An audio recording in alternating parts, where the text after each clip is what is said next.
ফররুখের কবরে কালো শেয়াল। কাল শেষ রাতে চাঁদ যখন উল্টে গিয়ে নৌকার মতো নিজের জ্যোৎস্নার মধ্যে ডুবে যাচ্ছে, আমি ফররুখ আহমদের কবর দেখতে গিয়েছিলাম। আমার পরনে ছিল দুটুকরো সাদা কাফন, হাতে সোনালি কাবিন। আমি জেলে যাবার আগে তিনি আমাকে টেলিফোন করেছিলেন, আশিস, তোর কবিতা নিয়ে কথা বলবো। আমি যাইনি, কারণ ছন্দের আড়ালে আমি যে ছদ্মবেশ ধারণ করি, শিয়ালখাল্লার বোতাম তিনি খুলে ফেলবেন। আমি জানতাম, আমি নদীর সাথে নারীর, শাকম্ভরী বাংলাদেশের সাথে আমার মায়ের যে উপমা স্থাপন করেছিলাম, তিনি তসবি ঘুরাতে ঘুরাতে তাতে ফু দিলে মিকাইলের মুখ হয়ে যাবে। ভয়েই আমি যাইনি। আজ যখন তার কবর দেখতে যাবার সময় যোগ্য পোশাক খুঁজছিলাম, হঠাৎ মনে হলো চিত্রিত শার্ট, সবুজ পাতলুন আর আমার বাহারে জুতোই তিনি পানির পিক ছিটিয়ে দেবেন। ফররুখের সামনে দাঁড়াবার মতো কোনো পোশাক আমার আলমারিতে ছিল না। আলনার জামা কাপড় শ্মশান থেকে কুড়িয়ে আনা মরা রাধপোড়া আচ্ছাদনের মতো দুর্গন্ধ ছড়াতে লাগল। একবার ভাবলাম, আমি নেংটো হয়ে সেখানে যাই না কেন? ফররুখ ভাই তো আমাকে একটা ল্যাংটা শিশু বলেই জানতেন।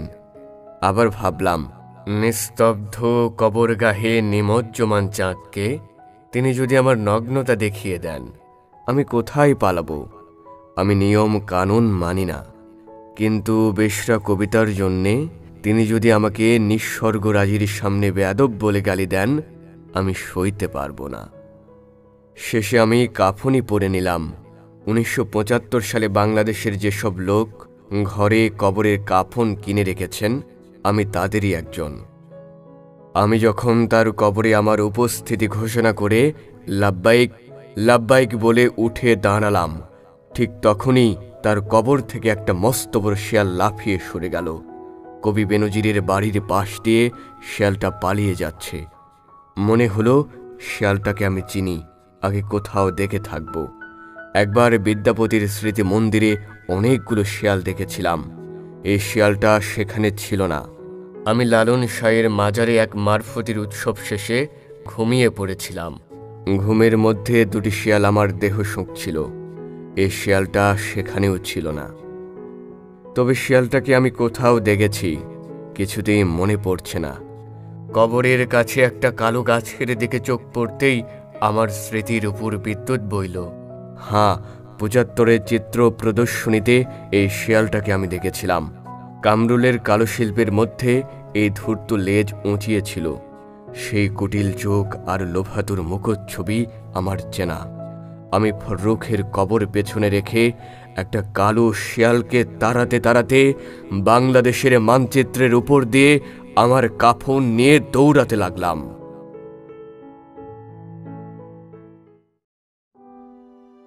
আমার মাথা। আজকাল এমন হয় যে আমার মাথা আমি আর নামাতেই পারি না। পৃথিবীর সমস্ত প্রাচীন দেয়ালের মতো শক্ত আর উঁচু মনে হয় আমার মাথাকে। ভৈরবের ব্রিজ ছাড়িয়ে মেঘনার ঢেউয়ে পাল তুলিয়ে দক্ষিণগামী ধানির নৌকার মাঝিরা যেমন বীরগাঁওয়ের বিশাল দেবদারু গাছটা খোঁজে, আমার মাথাও তেমনই দিক নির্ণায়ক বৃক্ষের মতো উঁচু হয়ে উঠেছে। দেখো, অসংখ্য দুঃখী মানুষের হাত আমার নগ্ন মস্তকের দিকে তর্জনী তুলেছে। একদা আমি যাদের কাছে নত হওয়া শিখেছিলাম, রপ্ত করেছিলাম অভিবাদনের কায়দা কানুন, তারাই আজ আমার ঝুঁটি দেখে চিন্তিত। তাদের দাঁত ঘষটানির শব্দ আমি শুনতে পাচ্ছি, তাদের বন্দুকের নল এখন আমার মাথার দিকেই তাক করা। এই যে আমার চুল বাতাসের ঝাপটে এখন নিশানির মতো উঠছে। জাপানের উষ্ণ স্রোতের নাভি থেকে উঠে এসেছে হাওয়া। হে বাতাস মৌলমিনের কাঠের বাগান পেরিয়ে উপকূণীর কবিতার মতো আমার মস্তকে বিলি কাটছে। আমার মাথার জন্য অশ্রু সজল আবেদনে কাঁপছে ভ্রমর কৃষ্ণ এক জোড়া চোখের পাতা। তার সন্তানদের কেউ যেন বেঈমানের বাচ্চা না বলে। দূর মফস্বল শহরের এক দুর্বল বৃদ্ধা তার সান্ধ্য প্রার্থনার জায়নামাজ বিছিয়েছে। প্রভু, আমার ছেলের ঘাড় পাথরের মতো শক্ত করে দাও। সাবধান, আমার মাকে কেউ যেন গোলামের গর্ভধারিণী না বলে। কবিতা এমন, কবিতা তো কৈশোরের স্মৃতি। সে তো ভেসে ওঠা ম্লান আমার মায়ের মুখ।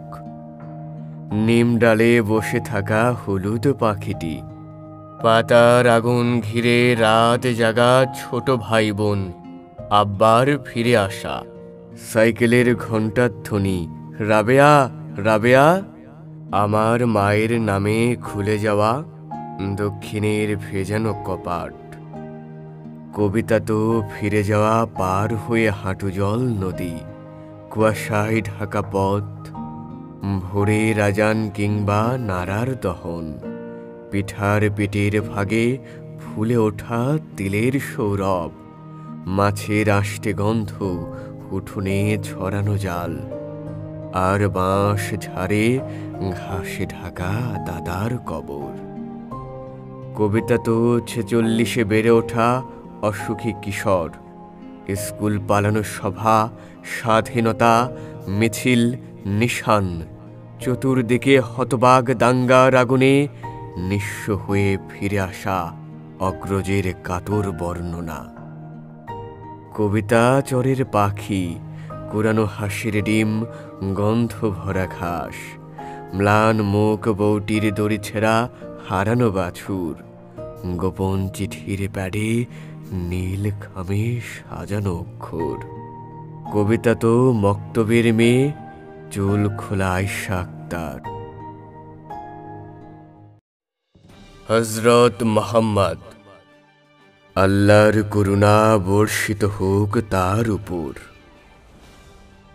গভীর আঁধার কেটে ভেসে ওঠে আলোর গোলক, সমস্ত পৃথিবী যেন গায়ে মাখে জ্যোতির পরাগ।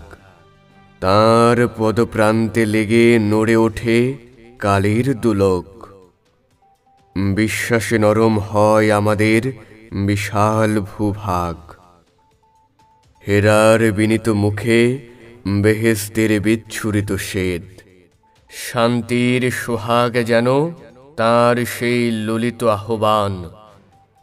তারই করাঘাতে ভাঙে জীবিকার কুটিল প্রভেদ। দুঃখীর সমাজ যেন হয়ে যাবে ফুলের বাগান। লাত মানাতের বুকে বিদ্ধ হয় দারুণ শায়ক, যে সব পাষাণ ছিল গঞ্জনার গৌরবে পাথর, একে একে ধসে পড়ে ছলনার নকল নায়ক। পাথর চৌচির করে ভেসে আসে ইমানের স্বর। লাঞ্ছিতের আসমানে তিনি যেন সোনালি গল, ডানার আওয়াজে তার কেঁপে ওঠে বন্দির দুয়ার। ছিন্ন ভিন্ন হয়ে যায় জাহেলের সামান্য শিকল। আদিগন্ত ভেদ করে চলে সেই আলোর জোয়ার। অদৃষ্টবাদীদের রান্না বান্না। আমরা এখন আমাদের চুল্লির চারপাশে গোল হয়ে বসে পড়েছি। মশলার উষ্ণ স্বাদুগন্ধে আমরা রূপ ও কথার ঘোর স্বর্দের মতোই টকবক করছি। কে যেন আমাদের মধ্যে ছড়িয়ে দিয়েছেন রহস্যময় হাসির বিদ্যুৎ। আর চুরির শব্দ যেন অন্ধকার গেলাফের উপর রূপোর কারুকাজ। আমরা একটু পরেই খেতে পাব। মাংসের প্রতিটি রগ রেশা, হাড় আর সরুয়ার ফোঁটা আমরা সমান ভাগে ভাগ করে ফেলব। কাঁচা পেঁয়াজ খেয়ে যারা প্রার্থনায় যায়নি, আমরা তাদের জন্যই অপেক্ষামান। একটু আগেও আমরা ছিলাম বিদ্বেষে অন্ধ, ক্ষুধার্ত, পরস্পরকে দোষারোপে হিংস্র। আমাদের খাবার ছিল না জ্বালানি, মুগ মসুর অথবা মাংস। ঘরে আগুন নেই, অন্ধকার আমাদের প্রায় ডুবিয়ে রেখেছিল। আর আমাদের শিশুরা এমন যে শুধু কালো চোখ মেলে তাকিয়ে থাকে। কারণ কিছু না জুটলেও আমাদের ধৈর্য ধারণ করতে বলা হয়েছিল। সালাত ভাঙল, আমিন আমিন। প্রতিটি মসজিদ থেকে তারা বেরিয়ে পড়েছেন, যেন কেউ অমরের গণকোষাগার থেকে ছড়িয়ে দিয়েছেন হিসেব করা দিনার। আমরা যে পদশব্দের জন্য অপেক্ষা করছিলাম, বুঝিবা তিনি নিকটবর্তী হলেন। পৃথিবীর আহার্য ঠোঁটে নিয়ে যেমন পাখিরা ঘরে ফেরে, তেমনি তার স্থির সুন্দর হাসি যেন নাজ্জাশীর দরবারে দণ্ডায়মান জাফর, কিংবা রেহেলের উপর বিশ্বাসীর কোরআন মেলে ধরা। তিনি চুলার পাশে প্রাত্যহিক সংগ্রহ সাজাতে সাজাতে আল্লাহর প্রশংসা করলেন, আর আমরা চারপাশে গোল হয়ে এগিয়ে এলাম। আমাদের অদৃষ্টের ভেতর থেকে এখনই যে শিখা লক লক করবে, আমরা সে আলোই পরস্পরকে চিনে নিতে চাই। পাখির কাছে, ফুলের কাছে, নারকেলের ওই লম্বা মাথায় হঠাৎ দেখি কাল ডাবের মতো চাঁদ উঠেছে, ঠান্ডা ও গোলগাল। ছিটকিনিটা আস্তে খুলে পেরিয়ে গেলাম ঘর। ঝিম ধরা এই মস্ত শহর কাঁপছিল থর থর। মিনারটাকে দেখছি যেন দাঁড়িয়ে আছেন কেউ। পাথর ঘাটার গির্জেটা কি লাল পাথরের ঢেউ। দরগাতলা পার হয়ে যেই মোড় ফিরেছি বাঁই, কোত্থেকে এক উটকো পাহাড় ডাক দিল আয় আয়। পাহাড়টাকে হাত বুলিয়ে লাল দিঘির ওই পার, এগিয়ে দেখি জোনাকিদের বসেছে দরবার। আমায় দেখে কল কলিয়ে দিঘির কালো জল বলল, এসো আমরা সবাই না ঘুমানোর দল। পকেট থেকে খোলো তোমার পদ্য লেখার ভাঁজ, রক্ত জবার ঝোপের কাছে কাব্য হবে আজ। দিঘির কথায় উঠল হেসে ফুল পাখিরা সব, কাব্য হবে কাব্য কবে জুড়ল কলরব। কি আর করি পকেট থেকে খুলে ছড়ার বই, পাখির কাছে ফুলের কাছে মনের কথা কই।